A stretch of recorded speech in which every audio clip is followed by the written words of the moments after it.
Door అద్దం అలాగే చూస్తారు అక్కడ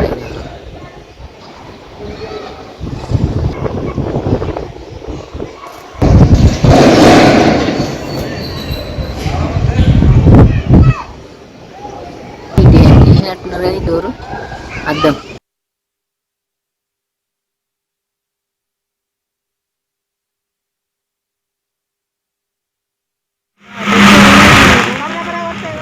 స్లోగా పోతానే పని రైట్ ముక్కలు పోతా మొత్తం ఆడ వరద కాకపోతే ఇటు వరద అటు వరద అది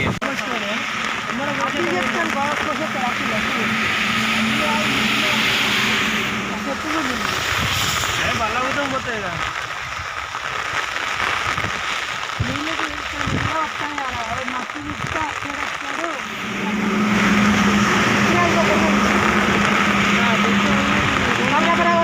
మొత్తం స్లోగా పోతానే పని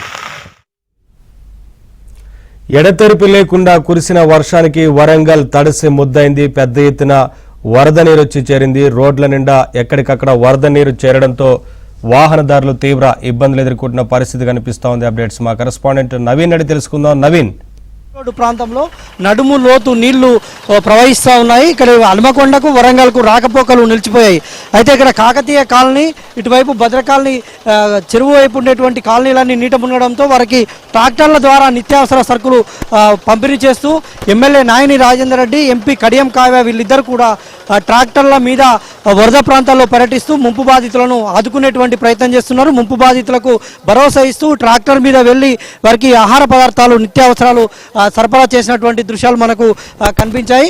వారు మనతో ఉన్నారు, వారితో మాట్లాడించేటువంటి ప్రయత్నం చేద్దాం. సార్ చెప్పండి, ఈ వరద ఉధృతి ఎట్లా ఉంది? మీరు నిత్యావసర సరుకులు ఇవన్నీ పంపిణీ చేశారుగా, ఏం చెప్తున్నారు బాధితులు? దశాబ్ద కాలంలో ఇంత పెద్ద ఎత్తున భారీ వర్షాలు ఎన్నడూ పడలేదు. ఒకటి కారణమైంది. రెండోది, గతంలో నాలాలు, చెరువులు, కుంటలు, కబ్జాలు విచ్చలవిడిగా చేయటం అనేది గతంలో కూడా చెప్పడం జరిగింది. నేను అవి చేయటం వలన సగం ఇది అవుతున్నది. వాటి మీద ఎంక్వైరీ కమిషన్ వేసి వాటిని సగానికి ఎక్కువ తీసినాం, కానీ మిగతావి కూడా ఇంకా తీసేయవలసిన అవసరం ఉన్నది.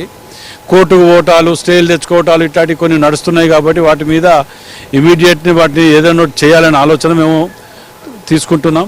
ఇప్పటి వరకు టెంపరవరీగా వీళ్ళందరికీ కూడా వసతి, స్కూళ్ళల్లో, కాలేజీలల్లో, ఫంక్షన్ హాలల్లో ఏర్పాటు చేయటం, భోజనాలు ఏర్పాటు చేయటం ఇవన్నీ కూడా జరుగుతున్నాయి. వీటిని అన్నిటి కూడా ఇప్పటివరకు అయితే పర్వాలేదు. ఇది మెయిన్ హనుమకొండలో పడ్డ వర్షానికి మునిగింది కాదు. ఇది జనగాం, గన్పూర్ మీదకి వెళ్ళి వచ్చిన తెగినాయి, కుంటలు అవి ఇవి తెగినాయి, అన్నీ కూడా వచ్చి లోతు ఉన్నది. కాబట్టి దీని మీదకి వెళ్ళిపోవటం వల్ల ఇక్కడ మునుగుతున్నది ఇది. ఎందుకంటే పోయిన సంవత్సరం కూడా ఎన్నడూ లేకుంటుండే. ఇలా నయీంనగర్ బ్రిడ్జ్ నాలా కట్టడం వల్ల ఇలా నిజంగా సగం సేఫ్ అయిందంటే అదే కారణం. అట్లాంటివి కట్టవలసిన అవసరం ఇంకా 2-3 ఉన్నాయి. అవి త్వరలోనే కంప్లీట్ చేస్తాం. వీటిని కూడా బాధితులను కలిసారా? ఏం చెప్తున్నారు సార్ బాధితులు? పాపం వాళ్ళు ఏం చెప్తారు, ఊహించకుంటారు. రాత్రి వర్షం పడ్డంతసేపు రాలే, కానీ ఉదయం 5 గంటల నుంచి ఉధృతంగా స్టార్ట్ అయింది ఇది ఫ్లో. వర్షాలు లేవు కానీ నీళ్ళు ఎక్కడికి వచ్చి అర్థం కాని పరిస్థితి ఉండే. సో వాళ్ళందరికీ కూడా పాపం కావాల్సిన వసతులు అయితే ఏర్పాటు చేస్తున్నాం. ఇప్పుడు ఎమ్మెల్యేతో పాటు ఎంపీ కడియం కావ్య గారు కూడా ఉన్నారు. కావ్య గారు కూడా నిత్యావసర పంపిణీ చేస్తూ ఇద్దరు కూడా ట్రాక్టర్ పైన బాధితులను కలిసేటువంటి ప్రయత్నం చేస్తూ ఉన్నారు. వారితో కూడా మాట్లాడించేటువంటి ప్రయత్నం చేద్దాం. మేడం చెప్పండి, వరంగల్ నగరానికి వరదలు కొత్త కాదు. ఇట్లాంటి వరదల నుంచి నగరాన్ని కాపాడేందుకు ఎలాంటి చర్యలు తీసుకున్నారు? మనము క్రితం సంవత్సరం చూసుకున్నట్లయితే అంతకుముందు ఉన్న వరద బాధితులు లేదా వరద ఉధృతి ఇవన్నీ చూసుకున్నా కూడా వర్షపాతం ఎక్కువ ఉన్నా కూడా చాలా ప్లేసెస్ సేవ్ అయింది. ఎందుకంటే మన ఎమ్మెల్యే గారు చాలా చర్యలు తీసుకోవడం జరిగింది. ఇంతకుముందు తను చెప్పినట్టు నయీంనగర్ నాలాని బాగు చేయడం కానీ, అట్లనే ఇంకొన్ని ప్లేసెస్ ఇప్పుడు ప్రత్యక్షంగా, ఎందుకంటే స్థానికులకు కూడా తెలియదు ఇలాంటి పరిస్థితి వాళ్ళు ఎదుర్కొంటారని చెప్పి అందుకే ఎక్కడెక్కడ డివిజన్స్ అన్ని విజిట్ చేయడం జరిగింది. ఆ భద్రకాళి చెరువు కానుకొని ఉన్నటువంటి కాలనీలన్నీ కూడా ఇలా మోకాళ్ళలోతు నీళ్ళతోటి నిండిపోయి అక్కడ ఉన్న స్థానికులకు ఇబ్బంది కలుగుతుంది. ఇవన్నిటికి కూడా మళ్ళీ మేము శాశ్వతంగా పరిష్కారంగా ఉండాలంటే మనం అండర్ గ్రౌండ్ డ్రైనేజ్ ఏదైతే ప్రామిస్ చేసామో అది ఖచ్చితంగా నెరవేరుస్తాము. అదేవిధంగా ఇక్కడ ఉన్నటువంటి కబ్జాలు ఇప్పుడు ఎమ్మెల్యే గారు చెప్పినట్టు అవన్నీ కూడా కొంచెం క్లియర్ చేస్తే కానీ మనకి ఈ ప్రాబ్లం మళ్ళీ రాకుండా ఆపగలుగుతాము. Thank you madam, thank you very much. ఇది ఎంపీ ఎమ్మెల్యే గారి అభిప్రాయం. మనం చూస్తున్నాం అసలు ములుగు రోడ్డు అలంకార్ జంక్షన్ నుంచి ములుగు రోడ్డు వరకు ఏ మేర వరద ప్రవాహం కొనసాగుతుందో మనం చూస్తున్నాం. బాధితులకు ప్రజాప్రతినిధులు భరోసా ఇచ్చేటువంటి ప్రయత్నం చేస్తూ ముంపు కాలనీలో పర్యటన చేస్తున్నటువంటి దృశ్యాలు మనకు కనిపిస్తున్నాయి. మొత్తం మనం చూస్తున్నాం అలంకార్ జంక్షన్ నుంచి ములుగు రోడ్డు వరకు ఏ మేర వాటర్ జామ్ అయిందో మనకు కనిపిస్తూ ఉంది. యువకులు అక్కడి నుంచి వచ్చేటువంటి వాటర్లో యువకులు ఈతలు కొడుతున్నటువంటి దృశ్యాలు కూడా మనకు కనిపిస్తున్నాయి. మొత్తం షట్టర్స్లోకి షాపుల్లోకి మొత్తం వరద నీరు పోవడంతో ఏ విధంగా మనకు ఒక సముద్రాన్ని ఒక నదిని తలపిస్తున్నటువంటి పరిస్థితి ఇక్కడ కనిపిస్తూ ఉంది. మొత్తం షాపుల్లోకి వాటర్ పోయాయి.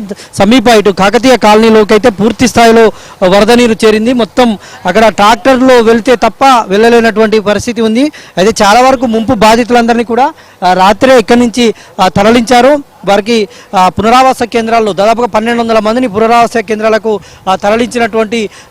తరలించామని అధికారులు చెప్తా ఉన్నారు. పునరావాస కేంద్రాల్లో అన్ని వసతులు కూడా ఏర్పాటు చేశామని చెప్తున్నారు. మొత్తంగా వరంగల్ నగరంలోనైతే వర్షాలు తగ్గినా కూడా వరద ముంపు మాత్రం ఇంకా వీడియోలో కనిపించడం లేదు. Vote studio.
కురిసిన వర్షాలతో వరంగల్ నగరం తడిసి ముద్దైంది. పెద్ద ఎత్తున వరద నీరు చేరింది. అధికారులు ఎప్పటికప్పుడు పర్యవేక్షిస్తూ చర్యలు తీసుకుంటున్నట్లు తెలుస్తా ఉంది. అప్డేట్స్ మా కరెస్పాండెంట్ నవీన్ అందిస్తారు. నవీన్, అధికారులు ఎటువంటి చర్యలు తీసుకుంటున్నారు? పెద్ద ఎత్తున వర్షపు నీరు చేరి మొత్తం జనజీవనం అంతా స్తంభించిపోయిన సిచ్యువేషన్ కనిపిస్తా ఉంది కదా, ఏంటి అప్డేట్స్? నవీన్, ఉమ్మడి వరంగల్ జిల్లాతో పాటు వరంగల్ నగరాన్ని మొంతా తుఫాన్ ముంచెత్తింది. ఇంకా వరంగల్ నగరం వరద నుంచి తేరుకోనటువంటి పరిస్థితి. చాలా చోట్ల 45 కాలనీల్లో ఇంకా ముంపు కొనసాగుతూ ఉంది. అయితే బాధితులు రాత్రి నుంచి ఈ వరద నీటిలో చిక్కుకున్నటువంటి వారిని రెస్క్యూ బృందాలు బయటకు తీసుకొస్తున్నాయి. కొద్దిసేపటి క్రితమే ఇక్కడ కాకతీయ కాలనీలో చిక్కుకున్నటువంటి వీళ్ళందరినీ కూడా ఇటు జీడబ్ల్యూఎంసీ అధికారులు, పోలీసు బృందాలు మొత్తం కూడా వీళ్ళందరినీ బయటకు తీసుకొచ్చారు. రాత్రి నుంచి కూడా వీళ్ళు ఈ వరద ముంపులోనే బిక్కుబిక్కుమంటూ కాలం వెళ్లదీశారు. ఇప్పుడే వాళ్ళంతా బయటకు తీసుకొచ్చారు. ఒకసారి బయటకు తీసుకొచ్చినటువంటి పోలీస్ అధికారులు ఉన్నారు, మాట్లాడించేటువంటి ప్రయత్నం చేద్దాం.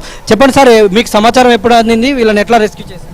మాకు 9:30 ప్రాంతంలో మాకు ఇట్లా కొంతమంది వ్యక్తులు Kakatiya colony HP gas godown దగ్గర రెస్క్యూ చిక్కుకొని ఉన్నారని చెప్పేసి సమాచారం రాగానే మా సిపి గారి ఉత్తర్వుల మేరకు మరియు మా సిఐ శివకుమార్ సార్ ఉత్తర్వుల మేరకు మా హన్మకొండ పోలీస్ వారు మరియు ఎస్డిఆర్ఎఫ్ అదేవిధంగా స్థానికుల సహాయంతో మేము ఈ రెస్క్యూ ఆపరేషన్ చేపట్టామండి.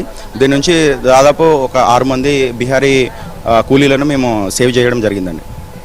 మొత్తం ఏం చెప్పారు సార్ మీకు బాధితులు? వాళ్ళు బయటకు వచ్చేటప్పుడు ఏ స్థితిలో ఉన్నారు? వాళ్ళు ఆ వరదలలో మెడకాయ లోతు వరకు నీళ్ళల్లో వాళ్ళు మునిగిపోయి చలికి బిక్కుబిక్కుమంటూ ఉండే పరిస్థితి ఉంది. సో ఆ పరిస్థితులలో మేము ఎస్డిఆర్ఎఫ్ సహాయంతో మేము వాళ్ళని రెస్క్యూ చేశాం. మొత్తం ఇంకా మీకు ఇక్కడ ఇట్లా ముంపు కాలనీలో ఇంకెక్కడెక్కడ చిక్కుకున్నారని ఏమైనా సమాచారం ఉందా? కాపువాడ కాలనీ బాగా ముంపుకి గురైందని చెప్పేసి మనకు సమాచారం ఉందండి. ఇప్పుడు అక్కడ కూడా కొంతమంది చిక్కుకున్నారని చెప్పేసి సమాచారం ఉంది. ఇప్పుడు వారిని కూడా మేము రక్షించడానికి ప్రయత్నం చేస్తున్నాం. Thank you sir, thank you. బాధితులు ఉన్నారు, మాట్లాడించేటువంటి ప్రయత్నం చేద్దాం. మీరు ఎప్పటి నుంచి వరదలో చిక్కుకున్నారు? రాత్రి 11-11:30 తర్వాత వర్షం కొద్దిగా తగ్గుముఖం పట్టింది. దాని తర్వాత ఇంటికి వెళ్ళేసరికి గేట్ లోతు వాటర్ వచ్చేసి ఇళ్లలో మొత్తం సామాన్ మొత్తం పాడైపోయింది. నడుముకు నుంచి మిడకాయ లోతు వరకు వర్షం వచ్చింది. ఎవరు కాపాడే పరిస్థితుల్లో లేరు. అంత నైట్లో ఎవరు వస్తారు ఏంటిదని ఎవరు కాల్ చేసినా కూడా ఎవరి ఫోన్లు పనిచేయడం లేదు. తెల్లారి 4-5 గంటల తెల్లారుజామున పోలీస్ శాఖ వారికి ఫోన్ చేస్తే వాళ్ళు వచ్చి మాకు సహాయం చేశారు. వాళ్ళు చేయబట్టే మేము ఇప్పుడు ఈ పరిస్థితుల్లో, లేకపోతే మా పరిస్థితి ఏముండో ఏంటిదో మాకు తెలియని పరిస్థితి. ఏమనిపించింది? రాత్రి అంతా బిక్కుమంటూ గడిపారు మీరు. మీరు ఆ సిచ్యువేషన్లో మీకు ఏం చేయాలి సార్? ఎవరికి ఫోన్ చేసే పరిస్థితి లేదు. ఇంట్లో కరెంట్ లేదు, ఫోన్లు కూడా పని చేయడం లేదు. ఎవరికి ఫోన్ చేయాలో ఏంటిది అర్థం కావడం లేదు. చిన్న పిల్లలు, భార్య పిల్లలతోని ఏం చేయాలో ఏమీ అర్థం కాక గేట్లను పట్టుకొని ఉక్కిరి బిక్కిరి ఆడకుండా జీవనం చెందిన అవసరం వచ్చింది.